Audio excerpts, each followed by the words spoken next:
یہ ہے کمپٹیشن. اور یہ تبھی ہوتا ہے جب ہم کسی کو بھائی کی نظر سے نہ دیکھیں. اسی لیے قرآن کریم کی اسی سورت، قرآن کریم کی اسی آیت کو میں نے خطبہ مسنونہ کے بعد پڑھا ہے. انما المؤمنون اخوہ، سارے مومن آپس میں بھائی بھائی ہیں.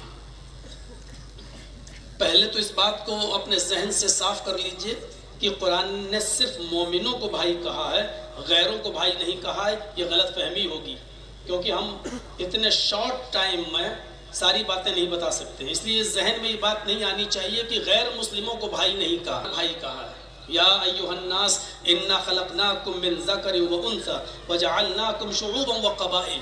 یا ایھا الناس انا خلقناکم من ذکر و انثی. ساری دنیا کی مانو ذاتی، ساری دنیا کی انسانیت، یا ایھا الناس، ساری دنیا کی انسانیت، سارے دنیا کے لوگ، اللہ رب العالمین نے فرمایا اِنَّا خَلَقْنَاكُم مِّن ذَكَرٍ وَأُنثىٰ، ہم نے ان کو ایک ہی مرد اور ایک ہی عورت سے پیدا کیا ہے. یعنی ان سب کا باپ ایک ہے، ان سب کی ماں ایک ہے. اور یہ کیا کہا؟ ساری دنیا کے لوگوں کو کہا ہے. یا ایھا الناس، ہے ساری دنیا کی مانو ذاتی، ہے وشو کی مانو ذاتی، ہے سمپورن جگت کی مانو ذاتی، ہے ساری دنیا کے لوگوں. اِنَّا خَلَقْنَاكُم مِّن ذَكَرٍ وَأُنثىٰ، ہم نے تم کو ایک ہی مرد اور ایک ہی عورت سے، ایک ہی پرش اور ایک ہی استری سے جنمائے. تم سب کا باپ ایک ہے، تم سب کی ماں ایک ہے. جب ہمارا باپ ایک ہے، ہماری ماں ایک ہے، تو ہم سب آپس میں بھائی بھائی ہوئے. یہاں مومنوں کو ہم مخاطب اس لیے کر رہے ہیں کیونکہ جو کلمہ پڑھ کر اور اللہ رب العالمین کی اس کتاب، اس قانون کو جو فالو کرنے لگا جو اس نے نازل کی ہے، تو اس سے ہماری انسیت کچھ زیادہ ہی ہو جائے گی. میرے پڑوس میں ایک چھوٹا سا بچہ رہتا ہے، کسی دوسرے کا پڑوسی کا بچہ ہے، وہ بیمار ہو گیا، کینسر کا مریض ہے، محبت ہمیں اس سے بھی ہے، لیکن ہم وہی کر سکتے ہیں جتنا ہمارے اندر طاقت ہے. ہاسپٹل میں ایڈمٹ ہے، ہم اس کو دیکھنے چلے جائیں گے. اس کو بلڈ دینے کی ضرورت پڑے گی، ہم ایک بوتل بلڈ دے دیں گے. اب آپ ادھر دیکھیے گا، یہ اپنا کام کریں گے. اگر آپ نے یہاں کر دیکھنا چھوڑ دیا تو پھر پوری تقریر کا دار و مدار یہی تمہید پر ہے. یہ نکل گئی ذہن سے تو پوری تقریر آپ کی سمجھ میں نہیں آئے گی، اور آپ سمجھو گے کہ مولانا نے کہہ دیا ہے پیاز کھانا حرام ہے، جبکہ میں بولا پیاز کھانا حرام ہے، تو سمجھ میں کچھ اور آئے گی آپ کے. یہ ضروری ہو تو کریے، نہیں تو کوئی ٹھیک ہے ایک بات کر لیجیے، کیمرہ ہے. تو میرے بھائیوں اس بات کو غور سے سنیے گا. تو پڑوسی کا اگر بچہ ہے بیمار ہو گیا تو ہم اتنا ہی کریں گے اس کے لیے جتنا ہم کر سکتے ہیں. بلڈ کی ضرورت ہوگی بلڈ دے دیں گے، تھوڑا وقت دے دیں گے، دیکھنے چلے جائیں گے. اس کو پیسوں کی ضرورت ہوگی تو ہم 2 4 5 10 ہزار روپے سے اس کی مدد کر دیں گے. لیکن اس کی جگہ پر اگر ہمارا اپنا بیٹا ہو تو ہم آفس بھی چھوڑ دیں گے، کاروبار بھی چھوڑ دیں گے.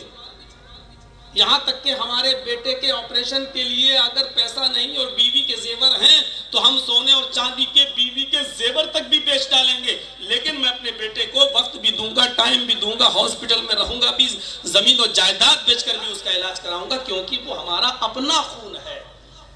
تو اسلام نے غیروں کو بھی اپنا بھائی کہا ہے، لیکن یہاں مومنوں کو کہا انما المؤمنون اخوہ. ساری دنیا کے مومن آپس میں ایک دوسرے کے بھائی ہیں. اور پھر ایک ذمہ داری سوسائٹی اور سماج کے اوپر ڈال دی، فَأَصْلِحُوا بَيْنَ أَخَوَيْكُمْ. جب ان بھائی کے درمیان، 2 بھائیوں کے درمیان تضاد ہو جائے، جھگڑا ہو جائے، کسی بھی بات کو لے کر آپس میں تنازع پیدا ہو جائے، ایک دوسرے سے بات چیت کرنا چھوڑ دے، ایک دوسرے کی شادی بیاہ میں جانا چھوڑ دے، ایک دوسرے کی شکل دیکھنا چھوڑ دے، تو یہ پھر پوری سوسائٹی کی اور پوری قوم کی اور پورے محلے کی ذمہ داری بن جاتی ہے، پورے سماج کی ذمہ داری بن جاتی ہے. اسی کو قرآن کہہ رہا فَأَصْلِحُوا بَيْنَ أَخَوَيْكُمْ کہ جب تم دیکھو تمہارے 2 بھائیوں میں آپس میں تنازع اختلاف ہے، تو قوم کے لوگوں کو چاہیے، سماج کے سربردہ لوگوں کو چاہیے کہ ان دونوں کے درمیان صلح کرا دیں، ان دونوں کے درمیان آپس میں میل ملاپ کرا دیں، ان دونوں کو زیادہ دن تک ایک دوسرے سے دور نہ رکھیں۔ اور اس کے بعد فرمایا واتقوا اللہ، ہر حال میں اللہ سے ڈرتے رہنا۔ جب تم ان دونوں کو آپس میں ایک کرو تو ظلم نہیں ہونا چاہیے، ایک کو بہت زیادہ دبا دو اور ایک کو بہت زیادہ شرمندہ کر دو اور ایک کو بہت زیادہ عزت دے دو۔ سمجھوتا، کمپرومائز اس طریقے سے نہیں ہونا چاہیے۔ ایک کو اپنی رشتہ داری کی وجہ سے آپ اس کا زیادہ فیور کر دیں اور دوسرے کو اس لیے کہ وہ غریب آپ اس کا زیادہ فیور نہ کر پائیں حالانکہ وہی حق پر ہے، تو ایسا نہیں ہونا چاہیے۔ ہر حال میں اللہ سے ڈرنا۔ واتقوا اللہ، جب ان دونوں کو آپس میں ایک کرو، ان دونوں کو ملاؤ تو ملاتے وقت بھی اللہ سے ڈرتے رہنا۔ تمہیں ایک دن اپنے رب کے سامنے جواب دینا ہوگا، اپنے رب کے سامنے تمہیں حاضر ہونا ہوگا۔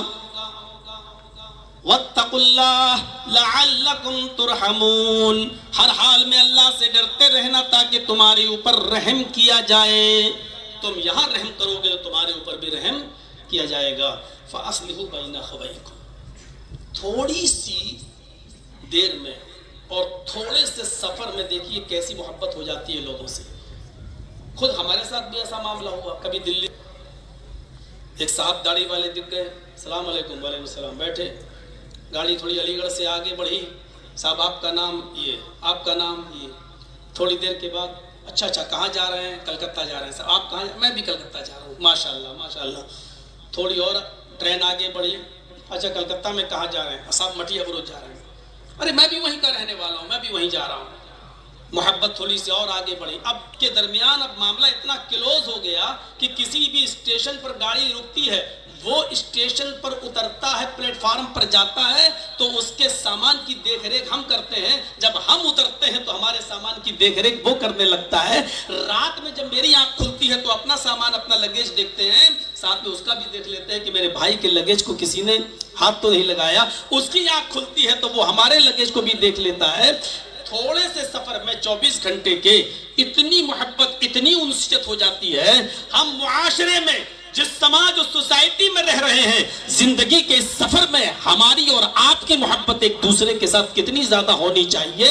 ہمارا اٹھنا بیٹھنا، لیٹنا سونا جاگنا، کھانا پینا، پھر ہمارے بھائی کے ساتھ کیسا ہونا چاہیے، یہ ہر انسان کو اس پر غور کرنا چاہیے کہ 24 گھنٹے کے سفر میں ہم اس کے سامان کی حفاظت کرنے والے بن جاتے ہیں، وہ ہمارے سامان کی حفاظت کرنے والا بن جاتا ہے۔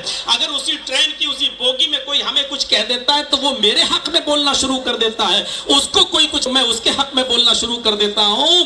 تو زندگی کے اور معاشرے کے، سماج کے اس زندگی میں جب ہم ایک لمبی زندگی رہ رہے ہیں، 70 سال 80 سال، تو ہمارا رہن سہن آپس میں کیسا ہونا چاہیے۔ عدی ابن عمیر یہ کافر تھے، ان کے بھائی یہ مصعب ابن عمیر یہ مسلمان ہیں۔ جنگ بدر ہوئی، عجیب معرکہ تھا۔ باپ اگر نبی کا ساتھ دے رہا ہے تو بیٹا ابو جہل کا ساتھ دے رہا ہے، یہ عجیب جنگ تھی۔ غور کیجئے آپ، ایک بھائی اگر نبی کا ساتھ دے رہا ہے تو دوسرا بھائی ابو جہل کا، اور یہی ہوا۔ عمیر کے 2 بیٹے، ایک کا نام مصعب اور ایک کا نام عمیر، عدی، ایک کا نام عدی، ایک کا نام، عمیر کے 2 بیٹے، ایک کا نام مصعب اور دوسرے کا عدی۔ مصعب محمد رسول اللہ کے ساتھ اور عدی ابو جہل کے ساتھ۔ جنگ ختم ہوتی ہے، جو کافر قید کیے گئے ان 70 کافروں میں عدی ابن عمیر کو بھی قید کر کے لایا گیا۔ عدی ابن عمیر کو جب لایا گیا تو کہا، جیلیں تو ایسی ہوتی نہیں تھی جس طریقے سے آج کی جیلیں ہیں۔ ایک بڑی فیلڈ کے اندر، ایک بڑے میدان کے اندر ان کے پیروں میں بیڑیاں ڈال کر، ہاتھوں میں ہتھکڑیاں ڈال کر ان کو چھوڑ دو۔ جب 70 کافروں کے پیروں میں بیڑیاں ڈالی گئیں تو عدی کے پیروں میں بھی بیڑیاں ڈالی جا رہی تھیں۔ جو صحابی عدی ابن عمیر کے پیروں میں بیڑیاں ڈال رہے تھے، وہاں مصعب ابن عمیر ان کے بھائی کھڑے تھے۔ مصعب ابن عمیر نے کہا اس صحابی سے، ایسے نہیں، اس طرح بیڑی ڈالو۔